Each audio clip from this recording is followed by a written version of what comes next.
Salam, salam sejahtera, sahabat Alkitab. Selamat bertemu kembali dalam seminar bersama Lembaga Alkitab Indonesia. Dan hari ini kita akan kembali membahas tema yang tentu menarik, yaitu orang Majus dalam kisah kelahiran Yesus. Dan hari ini pembicara kita yaitu Pak Tensi Mandaru sebagai pembina penerjemah di Lembaga Alkitab Indonesia ya. Shalom Pak Tensi, selamat sore. Selamat sore, Bung Obed. Juga selamat sore untuk sahabat Alkitab dimanapun berada. Selamat berjumpa lagi.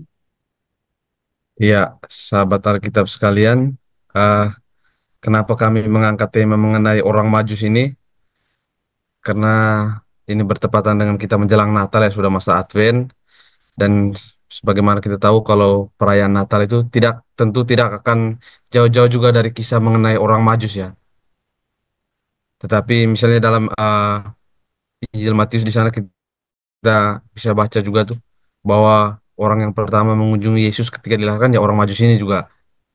Dan yang menarik bahwa Alkitab itu tidak menceritakan secara terperinci ya kisah mengenai orang-orang Majus ini, sehingga kemudian dalam seminar ini kita akan eh, mencoba mencari jawabannya terkait pertanyaan-pertanyaan seputar misalnya siapa sebenarnya orang-orang Majus ini, dari mana mereka berasal, kemudian jumlah mereka itu sebenarnya berapa orang, apakah benar-benar hanya 3 orang atau eh, ada yang lain lagi gitu.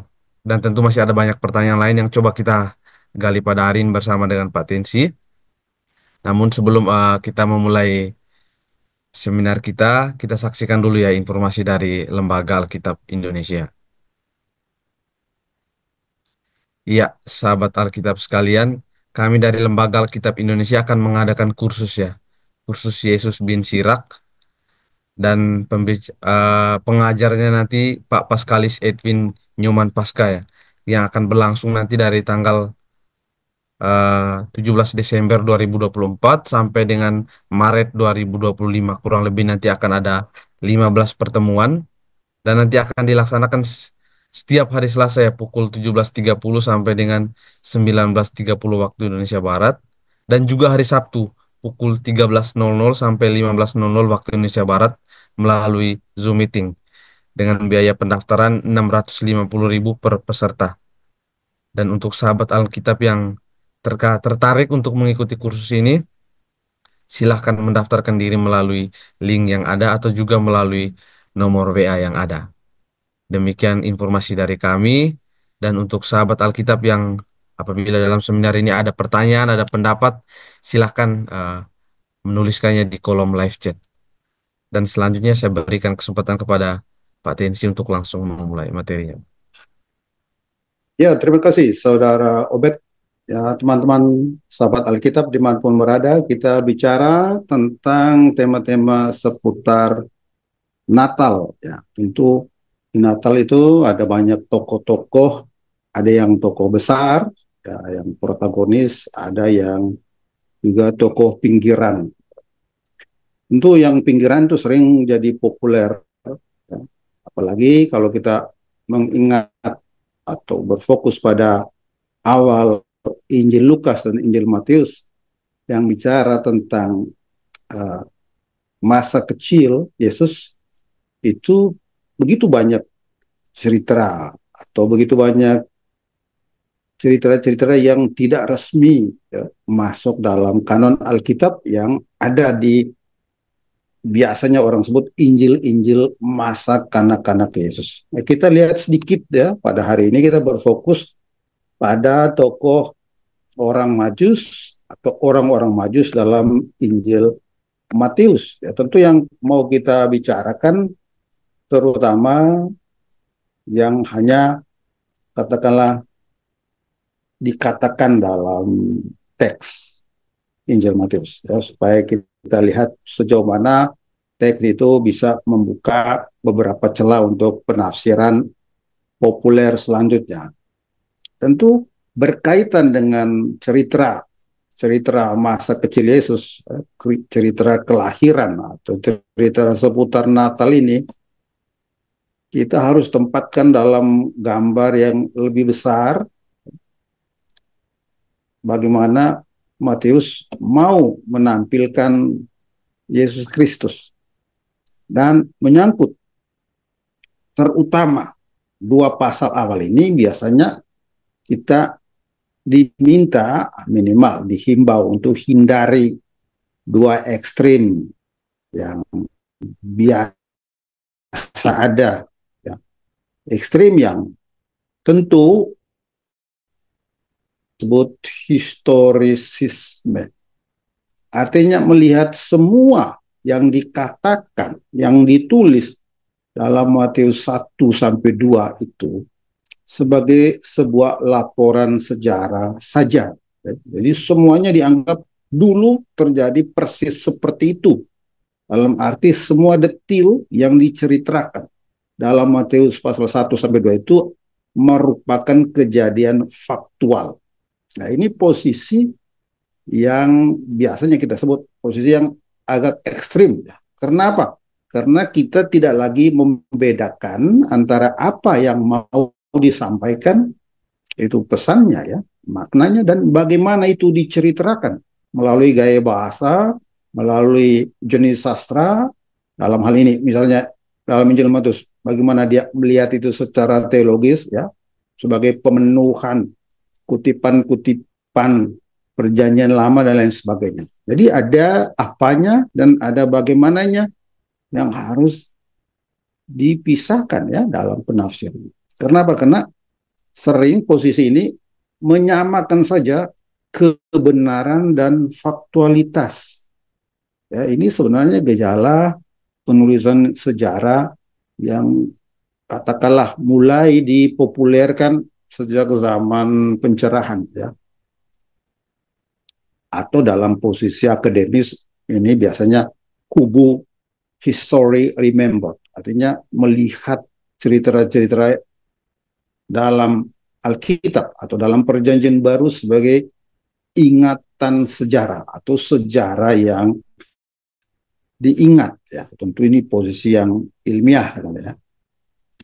Lalu ada ekstrim sebaliknya yang menganggap semuanya hanya teologi, hanya narasi teologis gubahan dari penginjil Matius dan Lukas. Ini orang-orang posisi teologisme.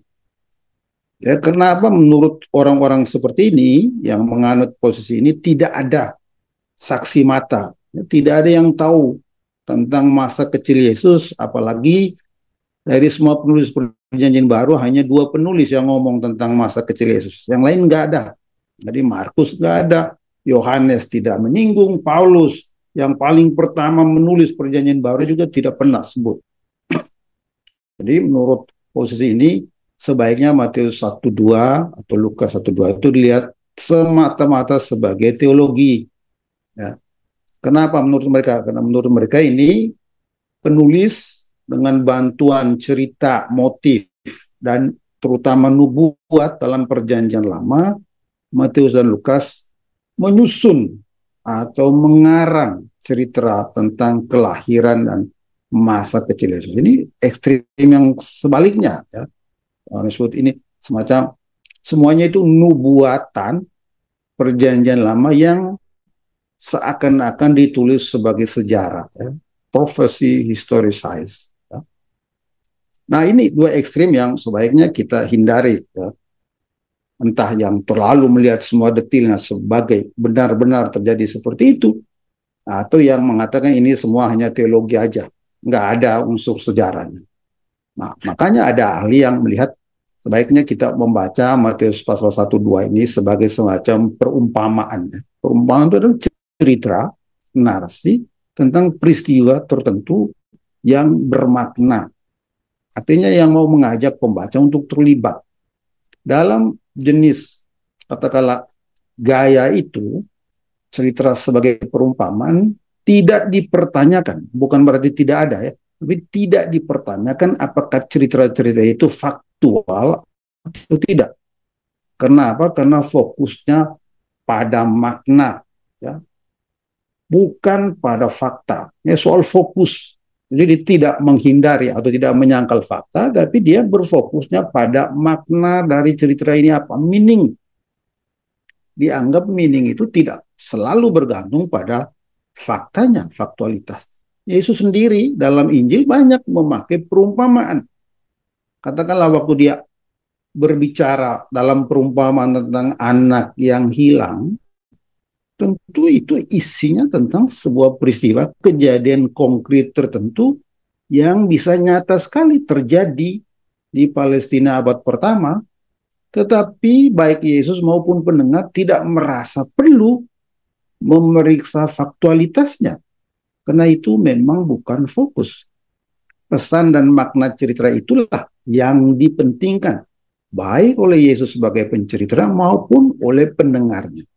Nah, sebaiknya posisi kita dalam membaca Matius 1 dan 2, termasuk cerita tentang orang Majus seperti itu, berfokus pada maknanya. Ya. Tentu, tetap saja ada yang ingin semuanya historis. Ya. Asumsi yang biasa, kisah tentang orang Majus ini tentu diteruskan melalui ingatan tokoh-tokoh yang terlibat, ya, entah para Majus atau yang biasa yang lebih lazim tuh ingatan dalam keluarga Yesus sendiri, ya. Dalam hal ini Yusuf, Maria pasti mengingat peristiwa itu dan dia teruskan. Ini asumsi historisitas yang biasa secara populer kita anut. Tetapi minimal ada 3 kesulitan utama berkaitan dengan posisi ini. Yang pertama, beberapa detil dalam cerita tentang orang Majus itu sulit sekali dibuktikan secara historis. Ya. Jadi kemungkinannya secara historis agak berat. Misalnya katakanlah bintang yang berjalan, ya tentu di atas di langit ya, dari Yerusalem dan berhenti di Bethlehem. Ini gejala alam. Kalau itu pernah terjadi, ini gejala alam yang luar biasa sekali. Tetapi tidak ada catatannya ya dalam tulisan-tulisan penulis kuno yang biasa juga mencatat gejala-gejala seperti itu. Perang, banjir, kelaparan, dan lain sebagainya biasanya dicatat. Kalau itu secara historis pernah terjadi, biasanya ada catatannya, tapi tidak ada. Atau katakanlah belum ada.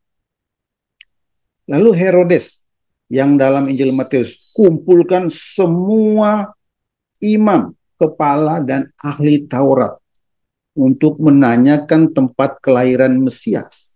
Itu ada di pasal 2, waktu mendengar orang Majus datang dan bertanya, di mana Raja Yahudi yang baru lahir itu? Oh, Herodes dan seluruh Yerusalem dikatakan gempar, dan Herodes kumpulkan, dikatakan dalam teks Matius, semua imam kepala dan ahli Taurat. Ini menurut banyak pakar sejarah, ini data ya agak sulit dipahami, karena secara historis sebenarnya hubungan Herodes dengan imam kepala dan ahli Taurat itu tidak harmonis. Jadi ini nggak cocok. Lalu Sanhedrin atau Mahkamah Agama Yahudi juga bukan di bawah kuasa Herodes, jadi dia nggak bisa kerahkan panggil begitu aja mereka datang. Bethlehem sebagai tempat kelahiran Mesias umum diketahui, kalau kita baca Yohanes pasal 7 ayat 42, itu orang banyak udah tahu sebenarnya Bethlehem tempat kelahiran Mesias itu diketahui. Jadi semacam pendapat umum di kalangan orang Yahudi bahwa Mesias keturunan Daud akan berasal dari kota Daud, yaitu Bethlehem. Jadi Herodes harusnya tahu, dan dia tidak usah katakanlah tanya orang imam dan ahli Taurat untuk pergi dan mengeksekusi katakanlah calon raja baru itu, seperti yang diceritakan di Matius. Jadi Herodes mudah aja lakukan niat jahat. Lalu yang paling terkenal tentu pembunuhan bayi-bayi di Bethlehem, itu sama sekali tidak disinggung oleh sejarawan Yahudi Yosefus. Padahal Yosefus menulis banyak sekali cerita-cerita tentang kekejaman yang dilakukan oleh Herodes, bagaimana dia membunuh istrinya sendiri, bagaimana dia membunuh 3 anaknya sendiri dan lain, dan beberapa lawan politiknya. Jadi semuanya itu dicatat oleh Yosefus Tapi tidak pernah dia mencatat tentang pembunuhan bayi-bayi di Bethlehem. Nah, jadi itu, ini yang disebut kesulitan-kesulitan antara data dalam Injil Matius dengan katakanlah informasi independen dari para sejarawan di luar Perjanjian Baru. Kesulitan kedua, cerita dalam Injil Matius susah didamaikan dengan cerita versi Injil Lukas yang tidak pernah menyinggung orang Majus. Lalu di Injil Lukas, Herodes juga tampil tapi tidak berperan aktif seperti di Injil Matius.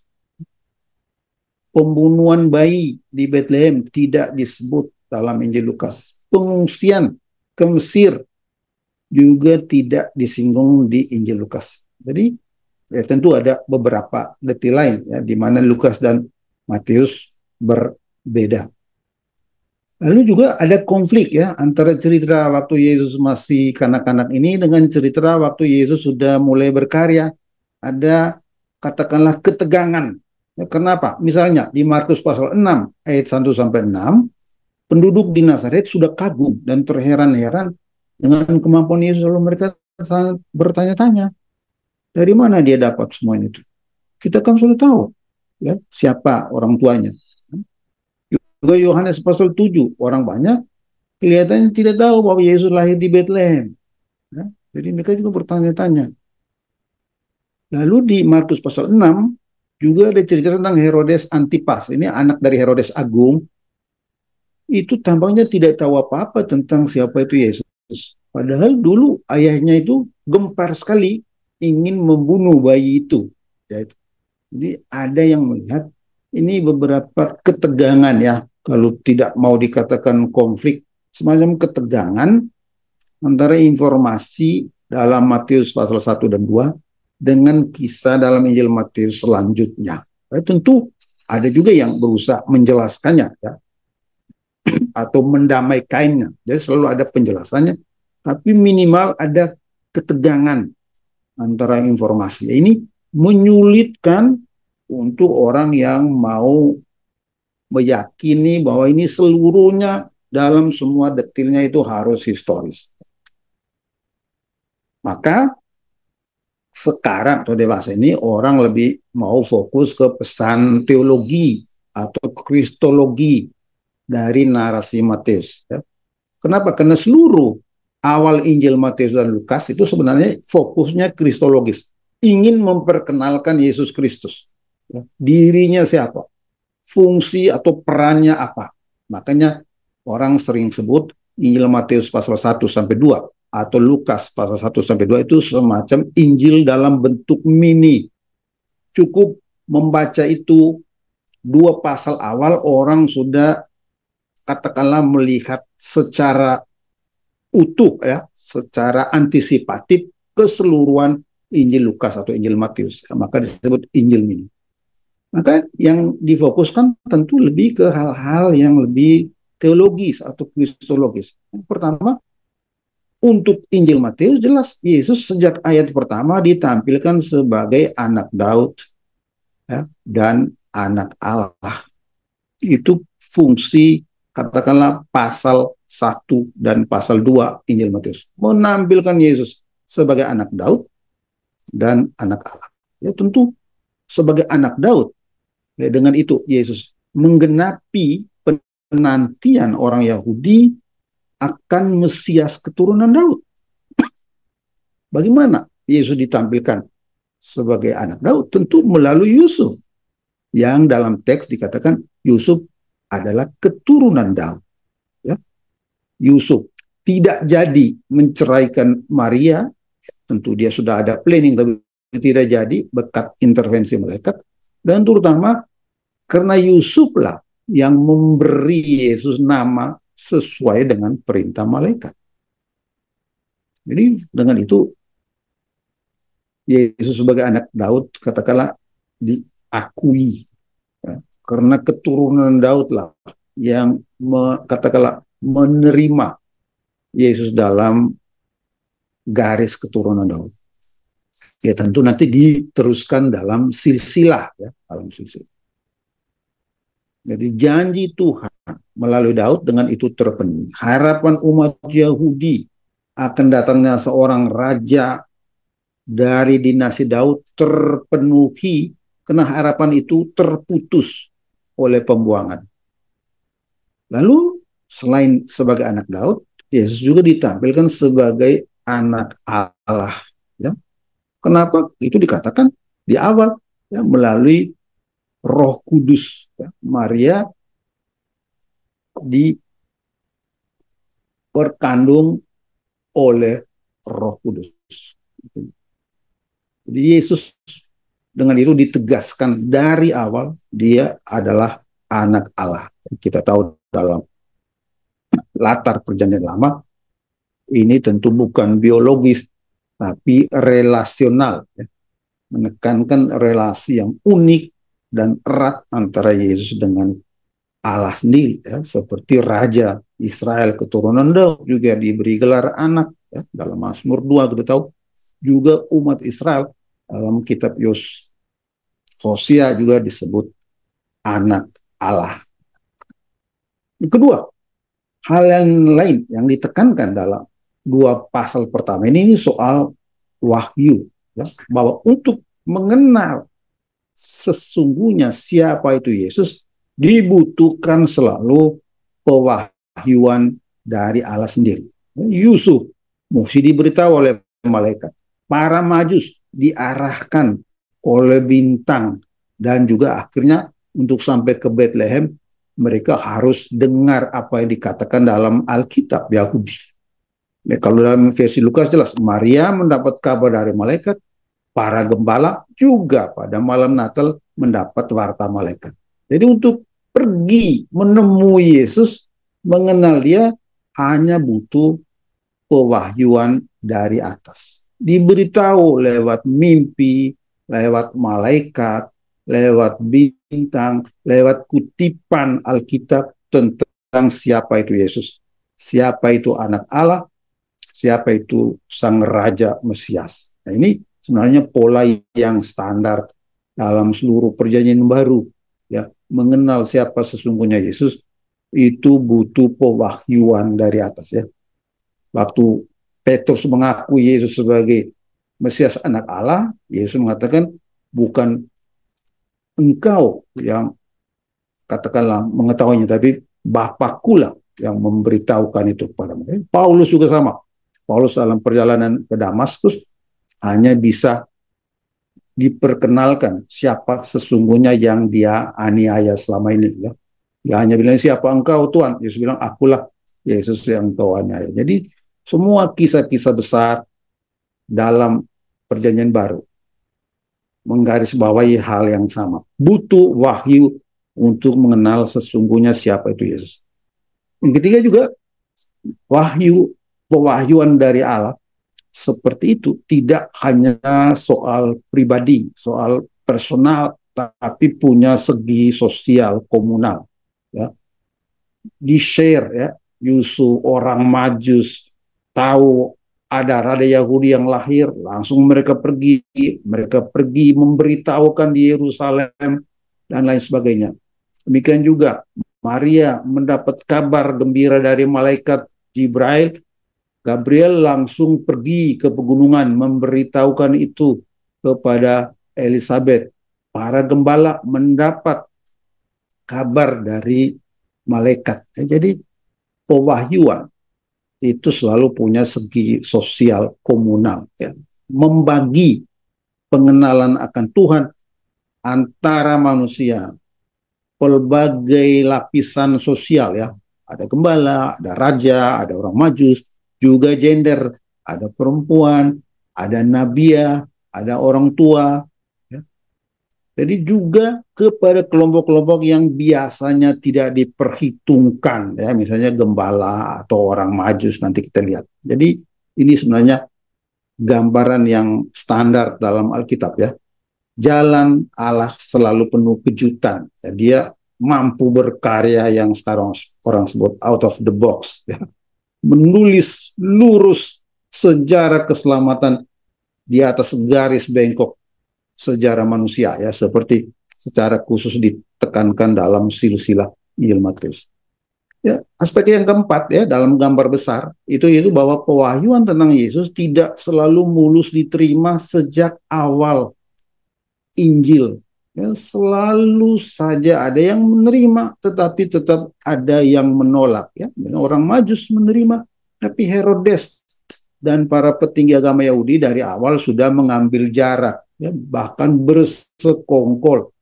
Ya, sudah tahu di mana Mesias dilahirkan di Bethlehem, tapi tidak pergi untuk menyembahnya. Ya. Beda dengan para gembala, ya, sebenarnya orang yang tidak terpelajar, tapi mereka dengan antusias datang di malam Natal menurut versi Lukas. Jadi selalu dari awal Injil, dari awal pewartaan atau pewahyuan tentang Yesus ada dua warna yang bercampur. Ada sukacita, ada penderitaan. Ada palungan, tetapi palungan itu selalu berada di bawah bayangan salib. Ini mungkin yang harus juga menjadi yang diingat ya, harus kita ingat dalam hura-hura menyambut Natal penuh sukacita dan lain sebagainya. Ingat bahwa aspek sukacita, aspek kemuliaan itu selalu ada di bawah bayang-bayang salib yang diceritakan di akhir Injil. Nah, kita sekarang dengan itu siap untuk bertanya, ini orang Majus ini siapa? Menurut seorang sejarawan Yunani, ya, Herodotus, dalam bukunya, ini adalah kelompok Magoi yang kita terjemahkan orang Majus, itu terkenal dalam dunia Yunani Romawi. Tetapi aslinya sebenarnya mereka ini dulu termasuk kasta para imam di Media dan Persia. Ya, dan dianggap memiliki kemampuan khusus untuk menafsir mimpi. Dalam periode Yunani, orang Majus memiliki reputasi sebagai para praktisi magis dan berbagai jenis ramalan, khususnya astrologi. Tentu mereka dipuji ataupun dibenci tergantung dari pandangan yang dianut kelompok sosial sezaman. Kalau kelompok Kristen jelas dari awal cukup membenci atau mencurigai kelompok ini, ya, termasuk astrologi. Tetapi dalam cerita Matius pasal 2 ayat 1 sampai 12, ya, satu-satunya cerita tentang orang Majus, pandangan terhadap orang Majus ini positif. Tidak ada kritik tersirat atau tersurat terhadap mereka. Ya. Maka menurut para ahli, perikop ini tidak dapat dibaca sebagai polemik melawan astrologi atau unsur-unsur magis. Ya. Tetapi juga tidak bermaksud untuk mendukung astrologi. Ya. Saya kira ini harus jelas ya. Seperti mukjizat di Kana, ya, Yesus memperbanyak anggur, itu jelas bukan tidak bisa dipakai untuk mendukung konsumsi alkohol atau produksi miras. Demikian juga sih bahwa ada cerita tentang Majus yang melihat bintang, itu tidak bisa dipakai untuk katakanlah ini teks yang mendukung ramalan bintang, astrologi dan lain sebagainya. Ya. Oke, berarti apa? Berarti ada makna lain yang harus dicari. Nah, mereka datang dari timur, Apo Anatolon, dan itu tidak ada rincian timur itu di mana. Menurut berbagai buku tafsir, ada tiga tempat yang mungkin, ya, Persia atau Babylon,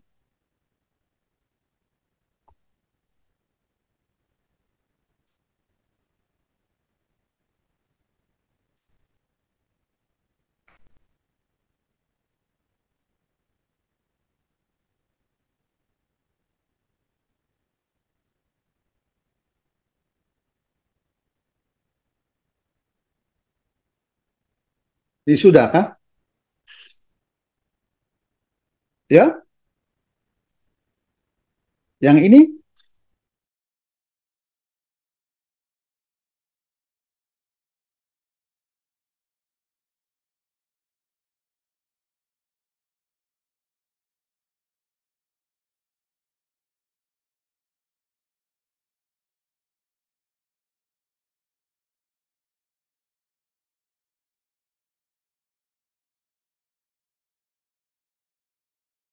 tidak tersambung dengan bagus.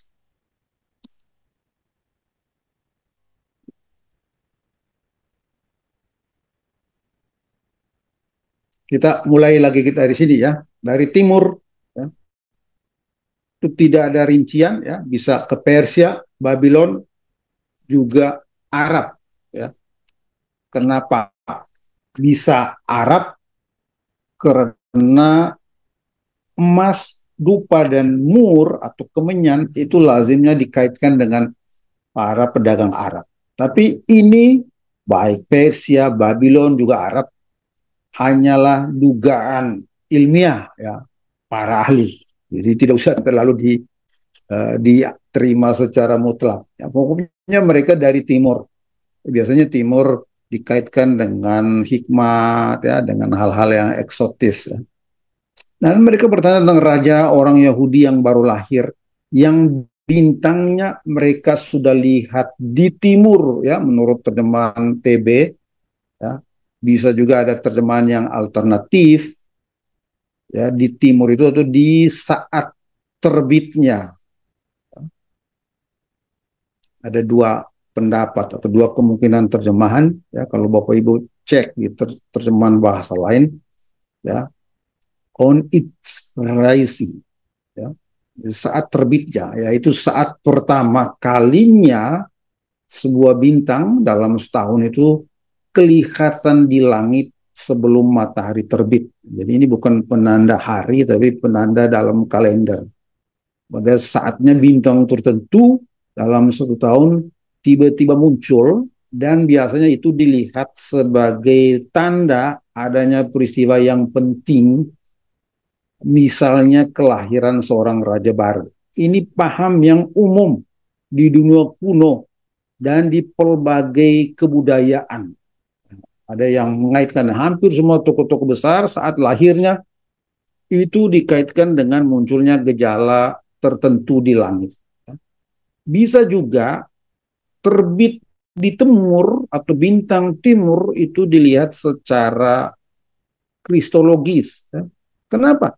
Karena dalam Wahyu pasal 22 ayat 16, jangan lupa, Yesus juga disebut bintang pagi atau bintang kejora atau bintang timur yang gilang gemilang ya, hoaster holampros ho proinos. Juga di 1 Petrus pasal 1 ayat 19 ya, fosforos anathele entais cardiais humon ya, bintang timur terbit bersinar di dalam hatimu. Nah, fosforos lazimnya dalam dunia Yunani menunjuk pada Venus ya, bintang Venus. Tetapi dalam teks 1 Petrus para penafsir mengatakan itu sebenarnya mau menunjuk pada simbol Kristus, dan itu jelas ada kaitan dengan bintang Mesias yang dilihat oleh Bileam di kitab Bilangan pasal 24 ayat 17. Nanti kita lihat teks itu. Nah, yang jelas orang Majus ini perjalanannya dikaitkan dengan bintang, makanya mereka kelihatannya lebih cocok disebut ahli perbintangan. Tentu ada banyak teori tentang bintang ini, entah sebagai gejala alam yang nyata seperti supernova, koalisi atau pergabungan ya, perjumpaan dua bintang atau komet ya. Nanti kita lihat itu ada bincang Alkitab khusus tanggal 26 Desember tentang bintang itu ya. Ada juga melihat bintang itu sebagai simbol untuk malaikat. Itu yang nanti kita bahas lebih lanjut.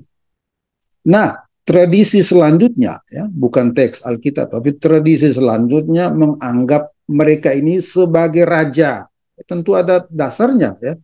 Kalau kita baca Yesaya pasal 60 ayat 3 dan ayat 6 itu ngomong tentang bangsa-bangsa datang ke Yerusalem, para raja datang membawa persembahan. Bahkan di situ ada emas dan kemenyan di bawah. Jadi ada teks-teks seperti Mazmur 72, Yesaya 60 yang menjadi katakanlah dasar mengapa tradisi selanjutnya menyebut orang Majus ini sebagai raja. Bahkan tiga raja. Ya, kalau tiga raja itu berdasarkan apa? Berdasarkan tiga jenis persembahan yang mereka berikan, ya, emas, dupa atau kemenyan, dan mur. Bahkan dalam lukisan atau patung, ya, dalam tradisi Katolik itu dulu minimal ada tiga patung tiga raja dengan warna kulit yang berbeda-beda, ya, ada putih, hitam, kuning, ya, mewakili tiga ras atau etnis besar, ya, yang dikenal zaman itu tentu. Bahkan diberi nama Melchior, Gaspar, Baltasar. Ini tentu bagaimana tradisi selanjutnya membaca, ya, teks, ya, mengembangkan. Mungkin simbolisme itu yang penting, ya, bahwa ini sebenarnya simbol dari pencarian dan penyembahan Yesus oleh segenap umat manusia. Kita tahu tiga itu simbol totalitas, apalagi kalau digambarkan tiga tokoh raja dengan warna kulit yang menghadirkan, mewakili tiga ras atau etnis besar yang ada di dunia. Jadi simbolnya jelas bahwa ini universalisme.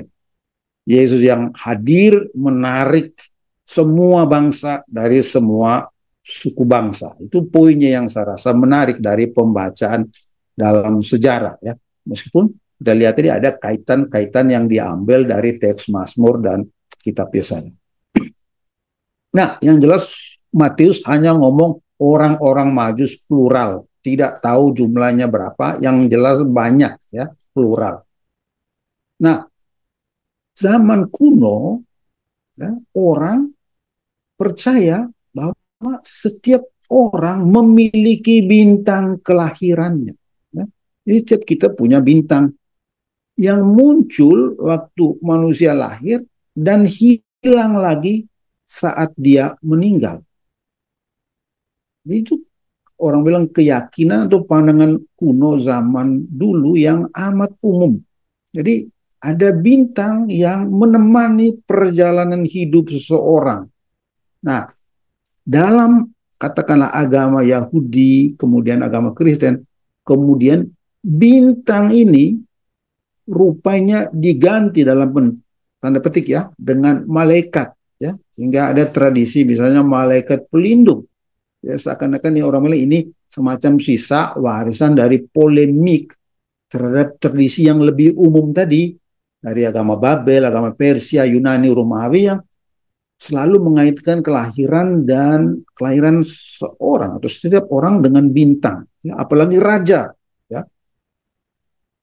Dan karena kita atau katakanlah iman Alkitabiah yang sejak kitab Kejadian, kita tahu Kejadian 1, porsi terbesar ngomong tentang Allah menciptakan matahari, bulan, dan bintang, ya, penerang-penerangan di langit itu benar-benar ditekankan hanya sebagai ciptaan. Mengapa porsinya banyak di Kejadian 1 tentang benda-benda penerang itu? Untuk mengcounter atau berpolemik dengan budaya Babel atau Persia yang biasanya mengilahikan, ya, menganggapnya dewa-dewi. Ya, orang juga biasanya orang-orang besar begitu meninggal dianggap dia berubah menjadi bintang di langit, ya. Itu kepercayaan yang cukup umum, ya. Nah, Matius memang berbicara tentang bintang hanya satu bintang. Karena itu teori misalnya bahwa ada dulu perjumpaan dua atau tiga planet atau tiga bintang itu tidak perlu, karena teks Matius ngomong hanya satu bintang. Atau bahwa ide ada bintang turun ke bumi itu sebenarnya juga nggak masuk akal, ya, untuk terutama untuk ilmu modern. Nah, jadi teks Matius sebenarnya menurut para ahli tidak, kalau kita baca teliti, ya, tidak bicara tentang bintang yang menuntun dan menemani para Majus dari timur ke Yerusalem, itu nggak ada. Jadi makanya para ahli mengatakan ini sebenarnya gejala yang biasa. Mereka tahu melihat gejala bintang alami Dan sesuai dengan mentalitas zaman itu, begitu ada gejala bintang tertentu muncul, dan mereka tahu, oh ini bintang muncul di tanah Yehuda dan menjadi petunjuk kelahiran seorang raja baru di sana. Jadi mereka datang ke ibu kota Yerusalem, tempat calon raja baru itu biasanya lahir, ya lahir di ibu kota kalau dia raja baru. Nah, dalam perjalanan mereka ke Yerusalem, menurut para ahli sekitar 1 tahunan, karena jauh, mereka tidak dituntun oleh bintang yang berjalan di langit. Itu tidak dikatakan apa-apa. Nanti baru setelah di Yerusalem, mereka dituntun oleh bintang ke Bethlehem. Tapi dari timur sampai ke Yerusalem, tidak dikatakan bintang menuntun mereka di langit. Ya. Di teks tidak katakan apa-apa. Ya. Apalagi orang zaman dulu lebih memilih perjalanan di siang hari daripada malam hari. Ya, jauh lebih aman, jauh lebih terarah jalan di siang hari daripada malam hari. Jadi yang jelas menuntun atau ada ide menuntun perjalanan itu baru dari Yerusalem sampai ke Bethlehem. Ya, karena di teks jelas mengatakan, lihatlah, bintang yang mereka lihat di timur itu sekarang mendahului mereka hingga tiba dan berhenti di atas tempat anak itu berada. Ini kalimat menyulitkan karena tidak mungkin ini bintang biasa jalan. Nah, ada 10 kilometer itu sebenarnya kira-kira Yerusalem Bethlehem. Maka penafsir atau ada penafsir yang melihat yang tadi saya katakan, bintang di sini ya, macam komet ya. Komet itu lebih kecil dari bintang atau bukan bintang, karena dulu orang menganggap komet itu bisa agak rendah ya, parkir di atas bumi. Jadi ada penafsir yang melihat atau menganggap itu bukan bintang tapi komet, tapi itu dikaitkan dengan paham dulu, bukan dengan paham modern. Nah, kalau bintang itu sungguh menuntun para Majus ke Bethlehem, maka orang bilang ada kesejajaran dengan versi Lukas. Berarti para Majus berjalan malam hari. Jadi ada kesadaran dengan para gembala yang berjaga di malam hari, dan malaikat mengabarkan mereka. Di motif malam hari di bagian ini sejajar dengan cerita versi Lukas. Tentu ada beberapa problem. Mengapa perlu bintang di langit untuk jarak yang hanya sekitar 10 kilometer?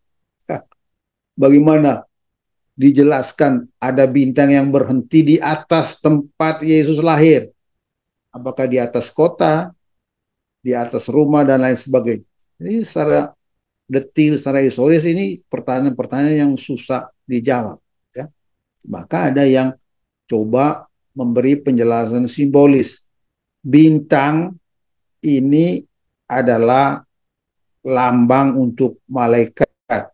Ya. Kenapa? Karena memang dalam zaman dulu, bintang, matahari, bulan, dan lain sebagainya sering dipersonifikasi. Ya. Dilihat, diyakini seperti pribadi. Ya. Maka bintang yang menuntun atau yang menjadi tanda yang membawa para Majus ke tempat lahirnya Sang Mesias itu bukan bintang sebagai gejala langit, tetapi lebih simbol atau lambang malaikat. Ya, nanti kita lihat dalam teks Alkitab sendiri, fungsi malaikat ya, sering dilakukan oleh bintang. Ya. Tapi sebelum masuk ke situ, kita mendengar dulu atau menonton, menyaksikan sebuah tayangan dari Lembaga Alkitab Indonesia. Dalam katakanlah zaman itu, ya, budaya zaman itu, ada kecenderungan untuk personifikasi bintang atau benda-benda langit. Benda langit seperti matahari, bulan, dan bintang dianggap sesuatu yang hidup, punya jiwa, punya akal, dan punya kehendak. Ini gagasan yang umum, bahkan dianggap sebagai dewa-dewi. Tadi saya katakan, makanya di Kejadian 1 tuh ada semacam polemik atas pendewaan benda-benda langit seperti agama di Mesopotamia. Philo, Yusuf, filsuf Yahudi, menganggap bintang-bintang sebagai benda hidup yang seluruhnya terdiri dari akal budi, tetapi juga ciptaan Allah. Nah, kalau kita baca Hakim-Hakim, pasal 5 ayat 20, bintang-bintang juga turut berjuang melawan Sisera dari tempat peredaran mereka di angkasa. Nah, ini tentu bukan bintang sebagai benda-benda langit, ya. Tapi ini semacam simbol atau untuk menyebut malaikat-malaikat Tuhan membantu Sisera. Ini bisa kelihatan kalau kita baca paralelisme dalam puisi Ayub 38 ayat 7. Pada waktu bintang-bintang fajar bersorak-sorak bersama-sama dan semua anak Allah bersorak-sorai. Di sini bintang-bintang fajar disejajarkan dengan semua anak Allah. Ya, maksudnya penghuni surga yang kita sekarang sebut malaikat, itu juga dalam teks Alkitab, satu dua teks menyebut dengan bintang. Nah, dengan itu, memahami bintang dalam Matius 1, Matius 2 sebagai malaikat cukup cocok dengan fungsi bintang. Ya. Ini Keluaran pasal 14, ya, dalam kisah keluaran dari Mesir. Kemudian malaikat Allah, di situ kan malaikat Allah, yang sebelumnya berjalan di depan tentara Israel, pindah dan berjalan di belakang mereka. Lalu di Keluaran 23 dijelaskan fungsinya. Sesungguhnya aku mengutus seorang malaikat berjalan di depanmu untuk melindungi engkau di jalan dan membawa engkau ke tempat yang telah kusediakan. Ya, mirip dengan fungsi bintang dalam Matius. Jadi bintang juga terang, bercahaya. Malaikat juga sama. Malaikat di kubur Yesus bagaikan kilat, pakainya putih bagaikan salju.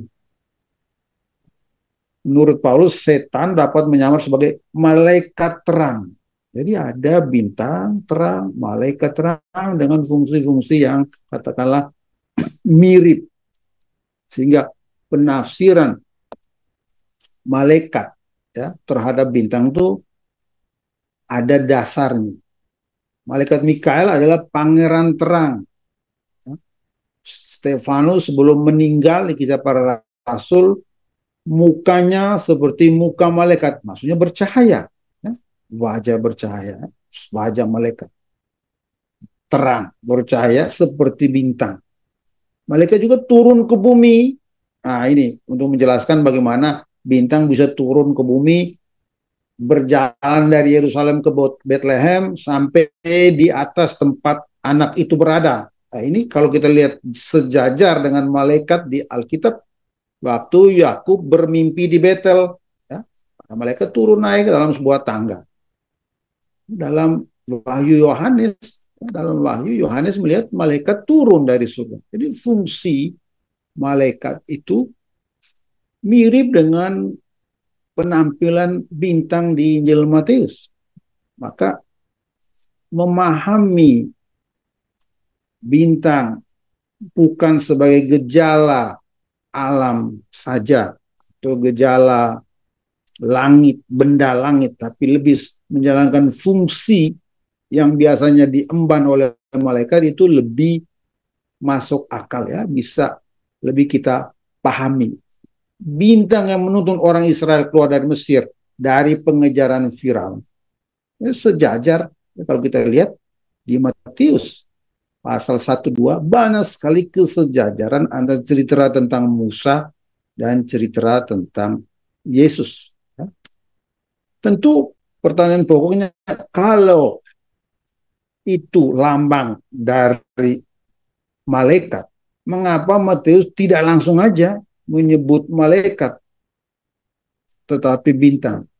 Nah, dari segi narasi itu mudah jawabannya, karena para protagonis tokoh utama dalam Matius 2 itu adalah orang-orang non-Yahudi, orang-orang asing dari timur. Mereka mewakili hikmat dari timur. Jadi bangsa-bangsa bukan Yahudi mencari Mesias dengan sarana, jalan, tradisi, hikmat mereka sendiri. Jadi bintang harus dimengerti dalam konteks cara pandang orang Majus yang bukan orang Yahudi. Ya, dan dalam narasinya jelas ya, hikmat mereka itu yang dituntun oleh bintang itu tetap belum lengkap. Karena mereka sampai di Yerusalem, sampai di situ mereka harus bertanya. Baru setelah ada penjelasan dari Alkitab, bintang itu muncul kembali untuk menghantar mereka ke Bethlehem. Jadi ini gaya yang memang sesuai dengan cara standar Matius. Ya. Ada orang bilang unsur-unsur universalisme, bahwa orang bukan Yahudi juga datang mencari Mesias, tapi partikularisme, ya, kekhususan ya, iman Yahudi itu tetap ditekankan. Ya.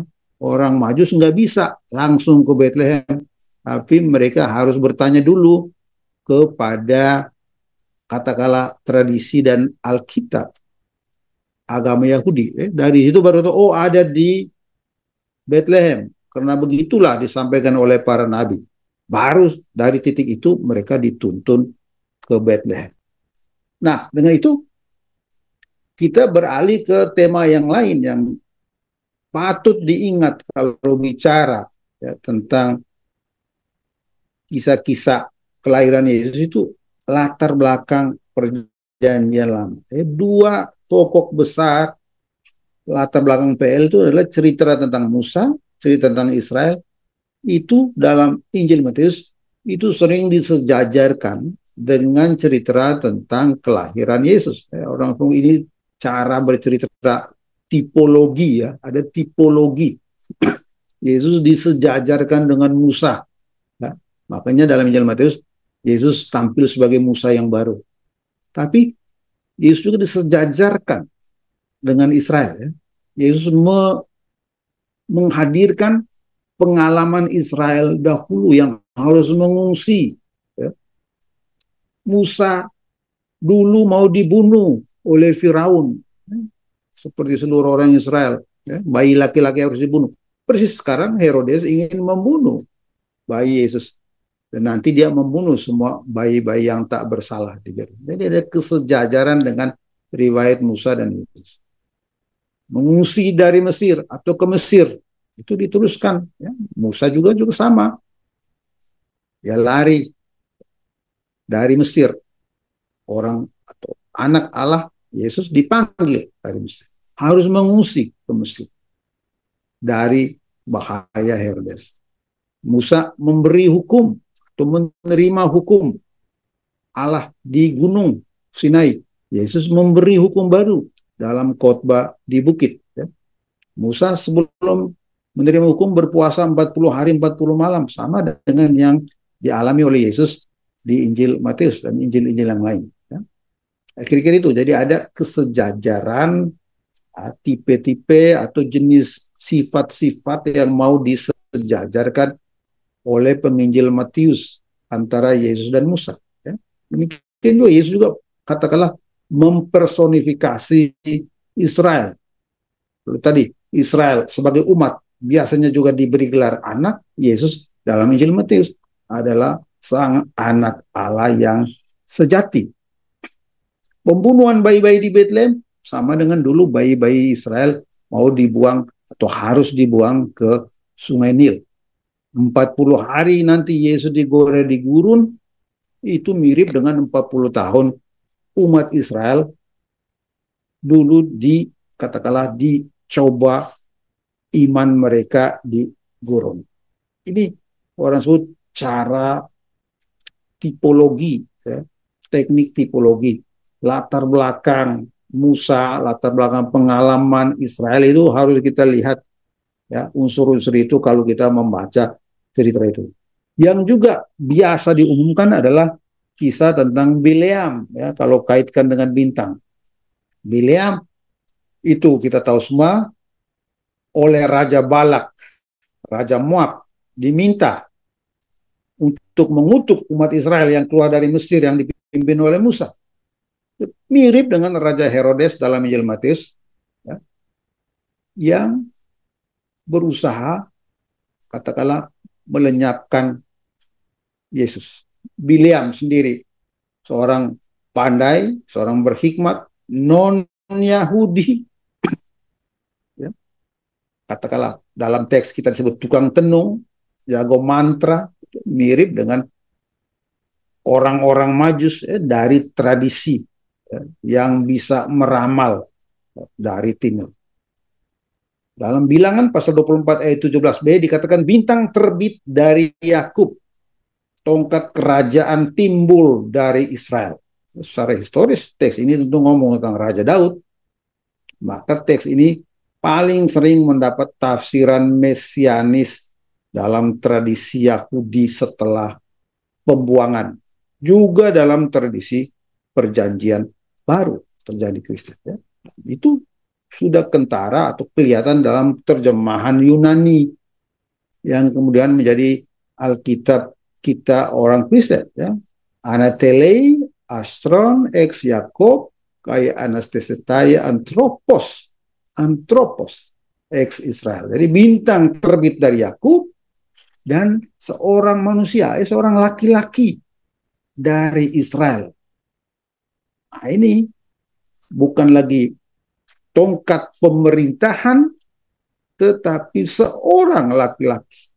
Teman Septuaginta sudah mengarahkan pembaca kepada seorang tokoh manusiawi, Mesias tertentu. Ini yang membuat teks Bilangan itu mulus untuk dipakai waktu Matius menampilkan bintang, ya, dalam Injil Matius pasal 2. Apalagi dalam Targum, ya, Targum Neofiti menerjemahkan bintang langsung dengan raja dan tongkat kerajaan dengan pemimpin atau penebus, bahkan dengan Mesias. Jadi teks Bilangan memang ditafsirkan secara mesianis baik oleh komunitas Yahudi maupun tentu saja oleh pengikut Kristus mula-mula seperti Injil Matius. Dan dalam sejarah bahkan itu dilihat secara historis terpenuhi dalam tokoh sejarawan seperti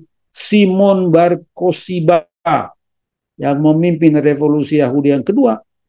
Itu diberi gelar Simon Bar Kokhba, Simon putra bintang.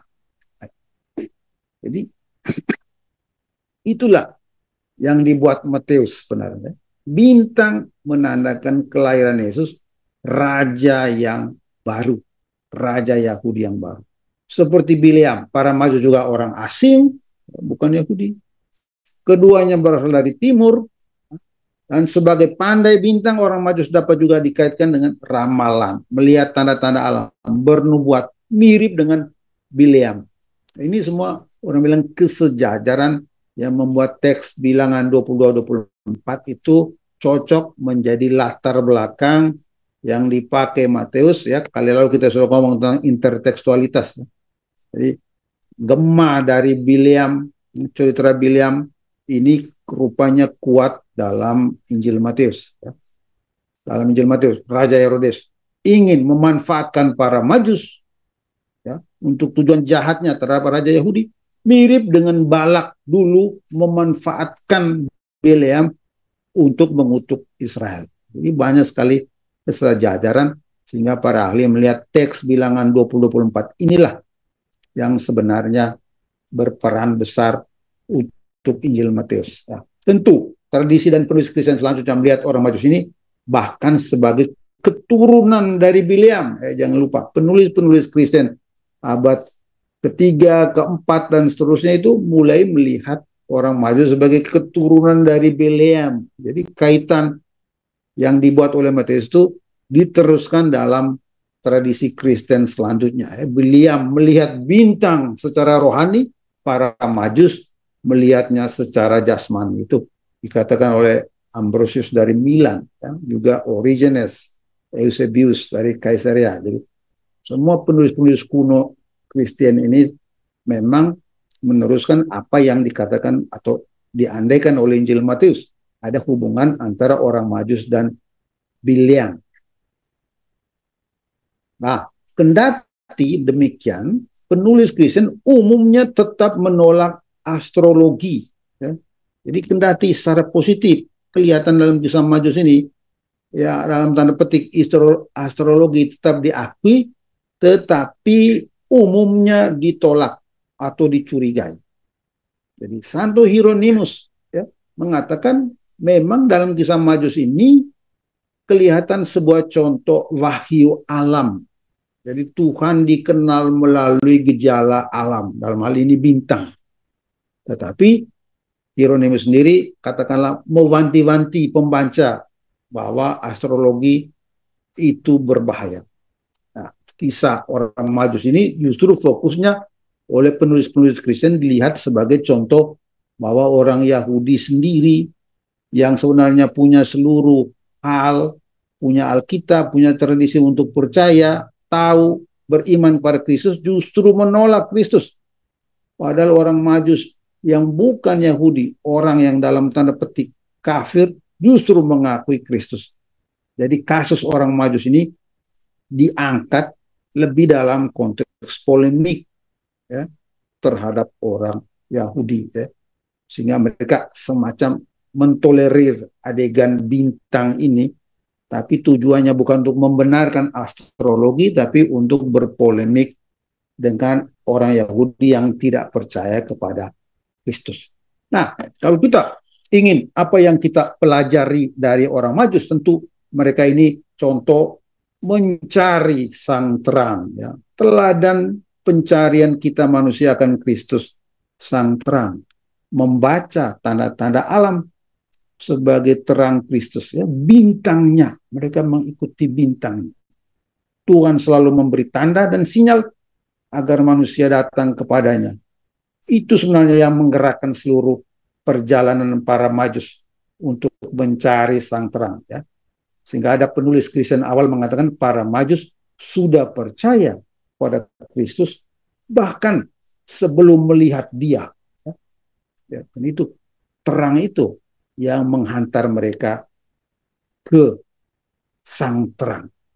Kita tahu simbol terang, simbol cahaya yang begitu kuat dalam bahasa agama, yang begitu katakanlah kuat simbol itu dalam perayaan Natal, ya, lilin, cahaya, bintang, lampu, itu simbol yang mendasar, pengalaman manusia yang mendasar, karena lawan dari terang, yaitu gelap, itu simbol kebutaan, simbol orang tersesat, simbol orang tidur, simbol orang tidak sadar, simbol hal-hal yang menakutkan, bahkan simbol kematian, ya, karena musim dingin, saat gelap lebih lama di daerah-daerah tertentu itu saat tanaman mati, tidak produktif, dan juga banyak orang mati pada musim dingin. Maka gelap adalah simbol penderitaan, kematian, kesedihan, ketakutan. Maka sang terang yang datang itu menjadi simbol kehidupan, simbol sukacita, simbol orang tidak takut, dan simbol hidup sejati. Itulah yang menarik para Majus untuk pergi mencari dan menemukannya. Tapi para Majus juga dengan itu menjadi simbol teladan penyembahan dan persembahan. Setelah mereka bertemu, mereka menyembah Dia sebagai Raja dan memberikan persembahan hal-hal terbaik dari diri mereka. Ini simbol pencarian, ya, orang-orang non-Yahudi. Mereka memberikan emas, kemenyan, dan mur sebagai bukti, ya, buah-buah awal peziarahan dan ketaatan bangsa-bangsa seluruhnya, bukan saja orang Yahudi, terhadap Yesus sang anak Allah. Meskipun dalam tradisi, dalam sejarah gereja biasanya emas dikaitkan dengan pengakuan akan Yesus sebagai Raja, dupa biasanya dikaitkan dengan pengakuan akan keilahian Yesus, mur atau kemenyan dikaitkan dengan pengakuan akan wafat Yesus sebagai kurban yang harum wangi untuk penebusan dosa manusia. Tapi itu kaitan yang dibuat dalam sejarah gereja. Kalau berkaitan dengan orang Majus, mungkin bisa secara umum saja ya. Persembahan mereka itu semacam bukti persembahan mereka, buah-buah sulung, peziarahan orang-orang bangsa non-Yahudi untuk bertemu dan menyembah Kristus. Lalu para Majus juga jelas, mereka teladan pewarta Injil. Jangan lupa, di awal mereka yang membawa kabar kegembiraan itu ke ibu kota. Di mana dia raja orang Yahudi yang baru dilahirkan itu? Justru mereka yang membawa Injil ke Yerusalem. Ya, ini ironi dalam Injil Matius. Ya. Mereka yang punya tradisi, punya Alkitab sendiri tidak tahu ya, mereka harus cari-cari ya. Tapi justru kabar awal itu dibawa oleh orang non-Yahudi. Ya. Ironi khas. Lalu di akhir mereka tidak lagi kembali ke Herodes karena mereka sudah bertemu dan menyembah raja sejati. Jadi mereka pulang lewat jalan lain, ya. Tidak perlu balik ke raja boneka Roma, Herodes ya, karena mereka sudah bertemu dengan raja otentik, ya. Raja sejati, sang terang, maka mereka sendiri harus menjadi terang, ya, mewartakan sang terang itu. Ya, teladan pewarta Injil. Lalu dari cerita Majus, satu hal lagi yang harus kita fokus adalah dua sikap terhadap bayi yang lahir di kandang. Ya. Jadi bayi Yesus atau anak Yesus menjadi simbol tawaran kasih Allah. Ya. Semua orang harus mencari, menyembah, dan memberi yang terbaik untuk dia. Itu diteladankan oleh orang Majus. Berbeda dengan Herodes yang justru mencari-cari jalan untuk membinasakan dia. Pesannya apa? Kuasa dan ambisi membutakan mata manusia untuk mencari dan menyembah Tuhan, bahkan berupaya melenyapkannya. Hanya hikmat yang membuat manusia terbuka untuk mencari dan bertanya, membaca tanda-tanda Allah di alam, dan bertanya kepada Alkitab yang dapat menuntun manusia kepada Kristus. Ini sebenarnya pesan dari orang Majus. Ya. Pesan tentang Allah yang terus mengundang dan menantikan manusia. Ya. Allah yang menjelma dalam rupa anak, tampil secara pasif, ya, karena anak yang lahir benar-benar pasif, menanti, tidak ada unsur paksaan dan kekerasan. Itulah cara Allah hadir dan memperlihatkan kuasanya, menawarkan diri dan kasihnya tanpa paksaan. Hanya mengundang manusia untuk datang dan menyembah seperti yang diteladankan oleh para Majus. Berbeda dengan Herodes yang mempertontonkan cara-cara kekerasan dalam mengelola kekuasaan. Herodes melihat kekuasaan sebagai harta yang harus dibela dan diperjuangkan dengan kekerasan. Dia gempar begitu ada saingan dan lawan. Dia cari-cari jalan, bahkan berkoalisi dengan petinggi agama untuk melenyapkan sang raja sejati. Tapi Injil Matius, kisah para Majus, membuktikan betapapun kuatnya koalisi politik dan keagamaan yang jahat seperti itu, kuasa dan rencana Allah melalui anaknya pasti akan menang. Itu yang menurut saya perlu kita ingat kalau kita membaca kisah tentang orang Majus ini. Saya kembalikan ke